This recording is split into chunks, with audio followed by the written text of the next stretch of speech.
Bonjour à tous. Alors apparemment, cette petite fille de 11 ans, Sarah, le parquet aurait décidé que cette petite fille était consentante, car elle aurait subi sans protester. C'est incroyable. C'est incroyable d'entendre ça quand on sait comment fonctionne le viol des enfants, mais le viol aussi tout court, puisque tous les psychiatres, psychologues connaissent l'état de sidération psychique qui survient systématiquement lors d'une agression. C'est une telle violence induite dans le cerveau que en fait, eh bien, il va faire sortir la victime de son corps, la couper de la réalité, la tétaniser et donc l'empêcher de réagir. Donc tous les professionnels de santé aguerris savent comment ça fonctionne. C'est quand même très étonnant que le parquet décide et prenne cette décision lamentable de dire qu'elle aurait subi sans protester. C'est vraiment méconnaître à la fois la physiologie du corps humain et à la fois la psychologie. Quand une victime, en fait, connaît son agresseur, c'est encore pire. Et c'est à peu près dans 80% des cas. Surtout quand on est victime de pédophile. Donc à 11 ans, on est victime d'un pédophile. L'état de sidération, en fait, s'accentue à ce moment-là. Parce que, pour expliquer vraiment comment ça fonctionne, l'état de sidération, c'est un état d'hébétement qui est tellement puissant parce que l'enfant n'a aucune représentation mentale, d'une part, ni des intentions de l'auteur, et d'autre part, il a une absence de représentation mentale. Alors c'est vraiment un non-sens. C'est vraiment un non-sens quand la victime vit ça. C'est l'état de sidération qui est prouvé physiologiquement, je vais vous expliquer. L'amygdale cérébrale, qui est bien située au milieu de notre cerveau, qui est toute petite, elle est là pour nous alerter. Elle est là pour nous provoquer, par tout un système d'alarme qu'on a dans le corps humain, la fuite. Donc elle va alerter les glandes surrénales, qui sont les hormones de stress, où on va trouver l'adrénaline, ce qui vous permet de vous enfuir, qui va elle-même créer la cortisol, et tout va s'accélérer en fait, le flux sanguin, le rythme cardiaque.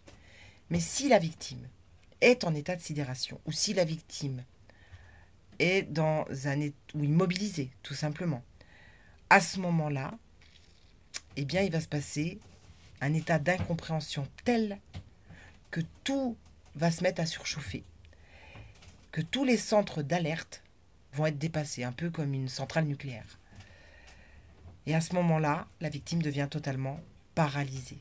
Totalement paralysée. C'est-à-dire qu'elle ne peut ni parler, ni courir, ni s'enfuir. Et c'est ça, l'état de sidération. C'est un état qui est tellement un stress extrême que la victime a l'impression de mourir. Et notre cerveau, à ce moment-là, pour éviter l'arrêt cardiaque, parce qu'on pourrait avoir un arrêt cardiaque, ou une attaque cérébrale d'ailleurs, va tout court-circuiter. Et il va envoyer de la mélatonine et de la kétamine qui vont faire disjoncter tous les systèmes d'alerte et ainsi isoler l'amygdale qui est en train de surchauffer. Donc toutes les hormones vont être stoppées, la victime est totalement déconnectée d'elle-même et c'est un système de survie que nous avons tous en nous.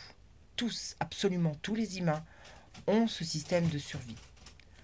Mais malheureusement, peu de gens connaissent le mécanisme. Donc oui, cette petite fille n'a pas pu parler, n'a pas pu se défendre, n'a pas pu dire non, n'a pas pu dire stop. Mais les adultes qui ont jugé cette affaire, sont dans quelle représentation mentale? Où sont les psychiatres? Où sont les psychologues? Où sont ceux qui savent comment ça fonctionne?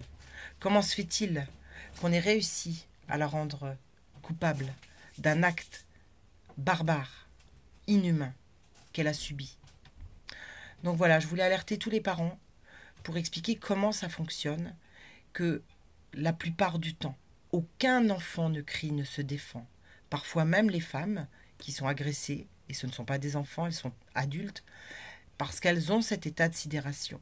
ce sont aussi parfois des victimes d'attentats qui sont dans cet état de sidération et qui sont incapables de bouger, qui restent paralysés sur place ou incapables de parler. Et ça va tellement loin que parfois le souvenir peut même être effacé de façon à survivre. Alors qu'on arrête de nous faire croire que cette petite fille a pu être à aucun moment donné consentante dans une telle situation. Ce serait vraiment ouvrir la porte à cette pédophilie sans cesse en augmentation et faire valoir les droits sexuels dans les écoles pour bien comprendre qu'on est en train de légaliser ça, qu'on est en train d'apprendre à nos enfants d'accepter tous ces droits sexuels, d'accepter la pédophilie et qu'on est en train de nous mettre dans des valeurs inversées une fois de plus et de nous prendre pour des imbéciles heureux, de nous prendre pour des idiots. Et si nous laissons faire ça, nous ne serons plus protecteurs de nos enfants. Donc je crois qu'il faut vraiment, vraiment prendre acte de ce qui vient d'être jugé, de ce qui vient de se faire, parce que c'est un non-sens à la fois aux yeux de la psychologie, mais à la fois aux yeux de la médecine. Donc j'attends que tous ces gens-là se lèvent, disent que c'est un mensonge éhonté, et que ces gens-là, enfin, aient le courage et prennent leur courage de cesser et de faire cesser ces actes par cette justice totalement corrompue. Et je pèse mes mots. Voilà ce que je voulais vous dire. Je sais de quoi je parle. Je sais réellement de quoi je parle pour avoir moi-même été victime. Et je sais que les victimes sont en état de sidération. Et que c'est une réalité chaque jour pour chaque enfant qui subit. Et pour beaucoup de femmes qui parlent aussi de cet état de sidération, pour beaucoup de victimes de la guerre ou pour beaucoup de victimes des attentats qui ont parfois été en état de sidération et sans retrouver la parole pendant des années. Alors qu'on arrête de nous mentir, qu'on arrête de nous faire croire ce qui est absolument, absolument impossible. Voilà, je vous remercie. J'espère que vous serez très très nombreux à partager cette vidéo. Tous les parents doivent savoir comment fonctionne cet état de sidération, que toutes les victimes le vivent, absolument toutes les victimes le vivent et sont dans l'incapacité ni de se défendre ni de parler. Je vous remercie. Je vous remercie de partager cette vidéo. C'est très important pour toutes les victimes. À bientôt.